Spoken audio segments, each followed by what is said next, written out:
thought it would be funny. It started as a birthday joke from my younger brother, Miles. He handed me a DNA kit wrapped in tissue paper and grinned like he had just discovered fire. "Let's find out if you're secretly a Viking," he said. "Or maybe a Russian spy. Either way, I get the credit." We laughed. My mom, Lyra, playfully rolled her eyes. My dad, Grant, told Miles to stop feeding me conspiracy theories over breakfast. It was just one of those easy mornings, the kind that makes you feel like nothing could ever go wrong. I swabbed my cheek, sealed the envelope, and dropped it in the mailbox on my way to work. I teach 5th grade science. I've always been the type who likes answers. I like facts, data, evidence. The idea of learning about my ancestry sounded fun, like solving a mystery with no real consequences. I didn't know then that the mystery was me. A week later, on a rainy Tuesday afternoon, my phone rang while I was grading papers. I didn't recognize the number, but I answered anyway. "Is this Oven Blythe?" The voice was calm, female, professional. "Yes?" "This is from GeneTrace Labs. We need to verify something from your DNA results." "In person." "In person," I repeated. "Why?" There was a pause. Then the voice dropped just slightly, like she didn't want anyone else to hear what she was about to say. "Your DNA matched a missing child case from 1993. I froze. My pen slipped out of my hand and hit the floor. I thought it had to be a mistake. Maybe they mixed up my test, maybe someone with the same name, a computer glitch. But the woman didn't sound unsure. She sounded careful, trained, and serious. She continued, "We've flagged this as a possible critical match. A child abducted from a home in Nebraska. The parents never stopped searching. The profile is still active in the national database." I sat there staring at the laminated volcano diagrams my students had drawn in crayon, trying to make sense of what she was saying. I wasn't missing. I wasn't abducted. I'd lived in the same house with the same family my entire life. I was safe. I was loved. This wasn't my story. When I got home that evening, I told my mom. We were in the kitchen. She was peeling carrots for soup. I said it casually at first, thinking she'd laugh it off with me. "Mom, something weird happened. The DNA company called. They said I matched a missing child from the 90s. She dropped the carrot. It hit the floor with a soft thud and her entire body went still. Her face drained of color. She looked straight at me like she was seeing a ghost. I asked her what was wrong. She didn't answer right away. She didn't pick up the carrot. She just stared, eyes wide, lips pressed together like she was trying to hold something back. Then her voice cracked. "You were never supposed to find out." My stomach flipped. "What are you talking about?" I asked. "Find out what?" She reached for the counter to steady herself. Her hands were shaking. She looked so small in that moment, so fragile, like the weight of whatever she was carrying had finally gotten too heavy. "You weren't adopted," she whispered. "We didn't go through an agency. There weren't any papers, no court, no records." I stared at her. "Then what? What does that mean?" Her eyes filled with tears. She looked at me like she was trying to memorize my face. "We found you," she said. That's when I stopped breathing. "You found me?" I said. "Where?" She didn't blink. Her voice broke again. "You were left in our driveway, in the middle of the night, wrapped in a blanket. You were 6 months old. And there was a note. It said one word." She took a breath that sounded like it hurt her. "Run." "My name is Oven Blythe. I'm 29 years old. I live in Loveland, Colorado in a 2-bedroom house with a backyard full of wildflowers and a scruffy rescue dog named Clover. I've had the same best friend since middle school. I bake banana bread on Sundays, and I teach 5th grade science at Lincoln Elementary. My life is small, but it's full. It's mine. Or at least, I thought it was. Growing up, I had the kind of family people envied. My mom, Lyra, made handwritten lunch notes and lavender tea when I had a bad day. My dad, Grant, is the reason I know how to change a tire, calculate compound interest, and build a campfire in the rain. My younger brother, Miles, is 4 years younger than me, but acts like he's the older one. He's the funny one, the bold one, the one who talks to strangers and sings too loudly in the car. We weren't rich, we weren't perfect, but we were close. We had inside jokes and movie nights. When I scraped my knees, my mom kissed them. When I aced my SATs, my dad framed the score report. I never felt like I didn't belong. I had no reason to question anything about who I was. My birth certificate said Lyra and Grant Blythe. My baby pictures were on every shelf.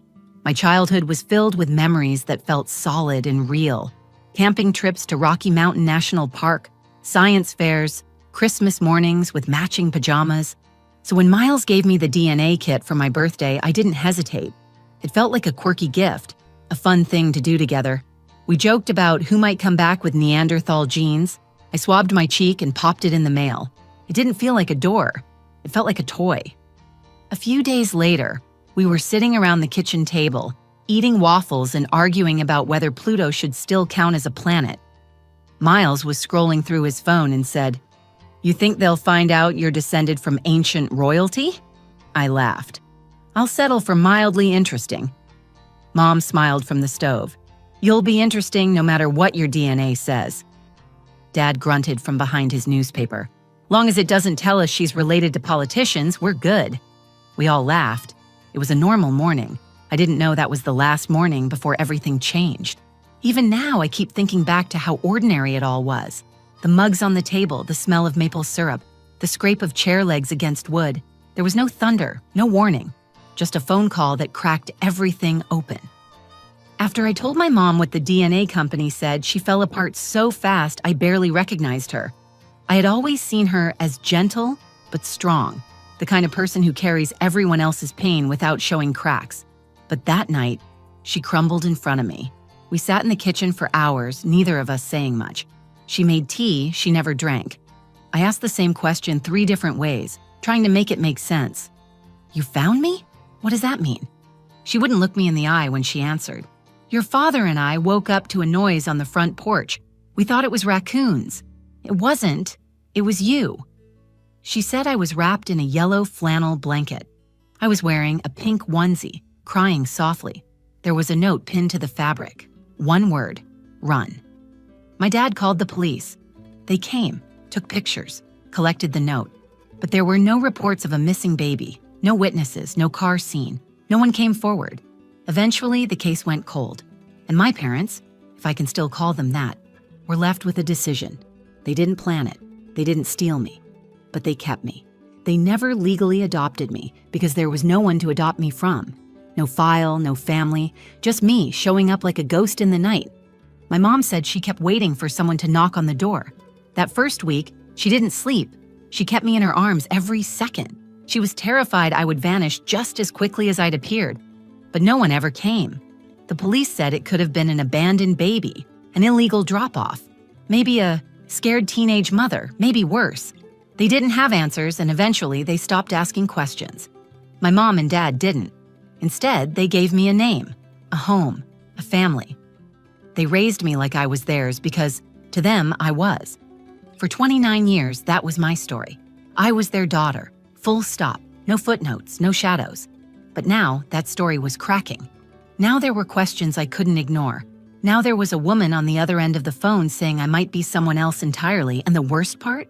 I wasn't sure if I wanted to know the truth or if I could live without it. The next morning, I called the number back. I needed to hear it again. I needed proof that I hadn't misheard, that I wasn't spiraling into some absurd daydream built on a dropped call and a cracked memory. "Gene Trace Labs, this is Dr. Kelsey Arden." Her voice was the same, calm, neutral, but not cold. "This is Avon Blythe," I said. "You called me yesterday about a DNA match." I waited for her to walk it back, to say it was a false alarm, to tell me the system glitched or that someone else's file had been opened by mistake. But she didn't. "Yes, Ms. Blythe, thank you for calling. I'd like to speak with you about your profile in person. This match is connected to a case flagged in our forensic partnership database. It's highly sensitive. We're asking you to come into our Denver office." "A case? What kind of case?" There was a pause, and then her voice lowered slightly. "A missing child report. The child disappeared in 1993 when she was 6 months old." I didn't know what to say. I stared at the coffee mug in my hand, the one that said, "World's okayest teacher," and felt my stomach flip. "I'm not a missing person," I said. "I've never been missing." "I understand this may be a shock. We're not saying you are. only that your DNA has produced a direct match to biological parents listed in the national system. We'd like to verify this match under supervision before any further steps are taken." I agreed to come in. I didn't know what else to do. When I hung up, I just sat there. My hands were cold. My head was spinning. I knew I had to tell someone, but I wasn't ready to go back to my mom yet. I wasn't sure what she could even tell me. She had already said it. "You weren't adopted. We found you." I didn't know how to process that sentence. How does someone just get found? Like a backpack, like a stray dog, like a secret someone wanted to bury. I called Miles. He answered on the second ring. "Hey sis, find out your royalty yet?" His voice was joking, but I couldn't match it. My voice cracked as I said his name. "Avon?" His tone changed instantly. "What happened?" "I need to tell you something. It's serious." I told him everything. About the call, about the match, about the baby from 1993, about the note pinned to my blanket. He didn't speak for a long time. Finally, he said, "I don't understand. How is that even possible? You're not adopted?" Number they found me in our driveway. That doesn't make sense. None of it does. He took a breath. "I'm coming over." 10 minutes later, he walked into my house without knocking. He dropped onto the couch, elbows on his knees, and stared at me. "So this DNA company," he said, "they think you're this baby who went missing 3 decades ago?" "They don't think. They said my DNA is a direct match to the parents. And Mom confirmed it? That you weren't adopted?" She said they found me, that they called the police, but when no one came forward, they kept me. He didn't say anything. His jaw tightened. "So what now?" he asked. "I have an appointment in Denver. They want to verify the match." He nodded slowly. "You're not going alone." I expected him to argue, to panic, to tell me not to go, but he was already grabbing his jacket. We drove down the next morning. The silence between us was thick, but not tense. It felt like both of us were trying to hold on to the version of life we knew before it slipped away completely. The Gene Trace building looked more like a bank than a lab. Modern, glass-walled, clinical. Dr. Arden met us in the lobby. She was in her 40s, maybe early 50s. Her hair was pulled back. Her hands were still. She spoke with the precision of someone who had delivered devastating news before. We followed her into a small room with 2 chairs, a monitor, and a folder on the table. She explained everything clearly. In 1993, an infant named Aria Fenwick was taken from her home in Lincoln, Nebraska. There was no sign of forced entry, no ransom demand. Her parents never stopped searching. Their DNA has remained in the Federal Registry for Missing Persons for over 25 years. She opened the folder and handed me a photo. A baby, dark eyes, round face, wrapped in a yellow flannel blanket. I had that blanket in my keepsake chest. My mom always told me it was my first gift, that she kept it because I loved the texture. I felt my throat tighten. "We ran your sample through 3 databases," Dr. Arden continued. "You are a direct biological match to Monica and Jude Fenwick. 99.9% certainty." Miles leaned forward. "So what does that mean for her? What happens now?" Dr. Arden didn't answer right away. Instead, she asked if I wanted to initiate contact. "They're still alive?" I asked. "Yes," she said. "They've never stopped hoping you'd be found." I felt the room tilt. I thought of the woman who raised me, who kissed my forehead when I had fevers. I thought of this other woman waiting in another state, wondering if her daughter was dead or alive. Both stories couldn't be true, but somehow they were. I didn't know what to do next, but I knew one thing for sure. My life would never go back to what it was before that phone call. That night, I didn't sleep. I lay on my back in the dark, staring at the ceiling fan as it spun slowly above me. The silence in the room wasn't comforting. It was suffocating. My world had split open. Everything I knew about who I was had started to dissolve. I wasn't just Avon Blythe, science teacher, daughter, sister. I was also Aria Fenwick, the baby who vanished from her crib in Nebraska 29 years ago. I couldn't stop thinking about the woman in that photo, Monica Fenwick, my biological mother. Somewhere, she had been waiting, watching every birthday go by, wondering, hoping, grieving someone who had never really died. I also couldn't stop thinking about the woman who raised me, Lyra. The hands that braided my hair, the voice that soothed my nightmares. She wasn't perfect, but she was mine. And now I had to face the possibility that she had made a choice that stole someone else's child. By morning, my mind was no clearer, but my decision was made. I needed to know everything. I needed to meet the people I came from. Not because I was ready, I wasn't, but because there was no going back. Miles drove me back to the lab. He was quiet but present. Every time I looked over, he was already looking at me. He didn't ask me if I was sure. He knew. Dr. Arden greeted us again, this time in a smaller room with a large screen mounted on the wall. She sat down across from me and folded her hands. "We've spoken to Monica and Jude," she said. "They were informed of the match. They've asked to speak with you. No pressure. We'll end the call at any time if it becomes too much."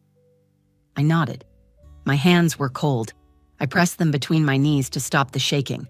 She clicked a few keys and the screen flickered to life. A woman's face appeared first.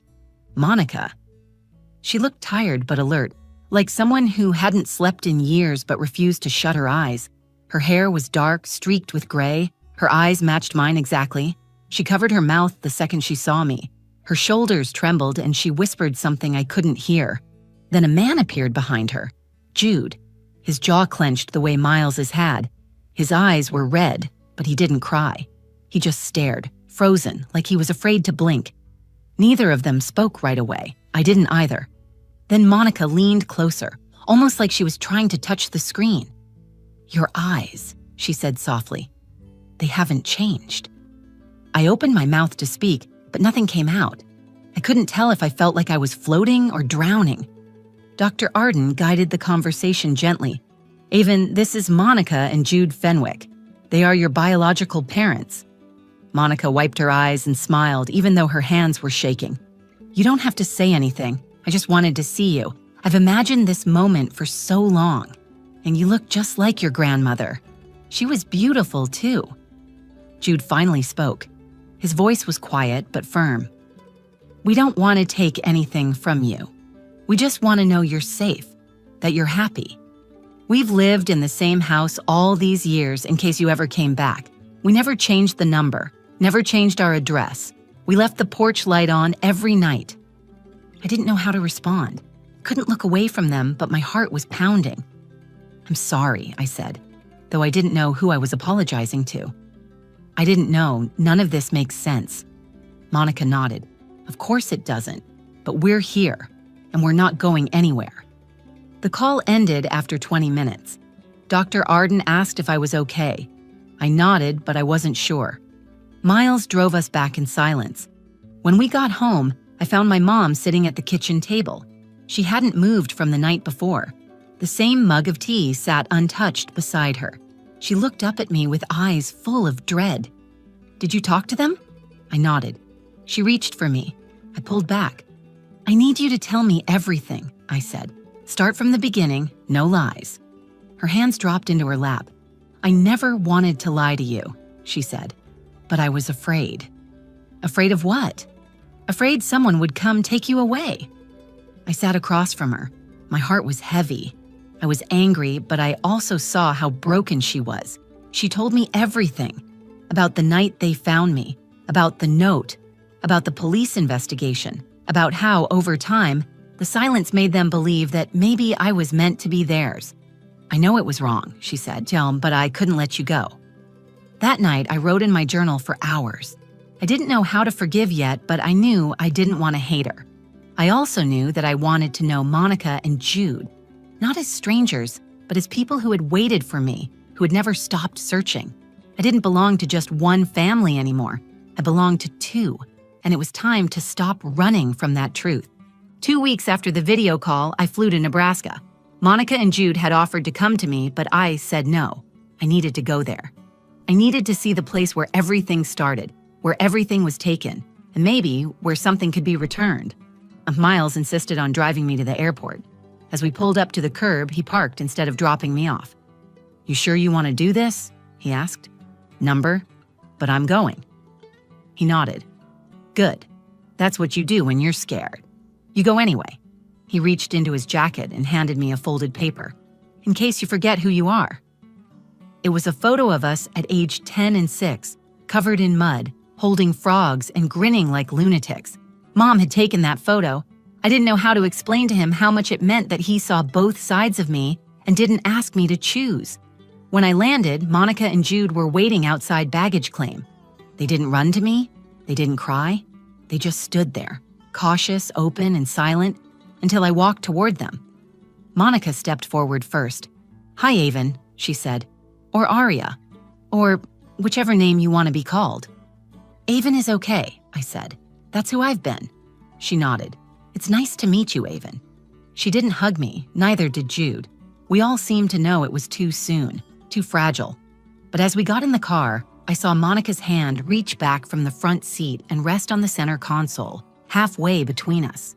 I didn't take it, but I didn't look away. Their home was small and warm, the same address from the case file. Nothing had changed on the outside, and when we stepped inside, it was like stepping into the past. Baby photos lined the mantel.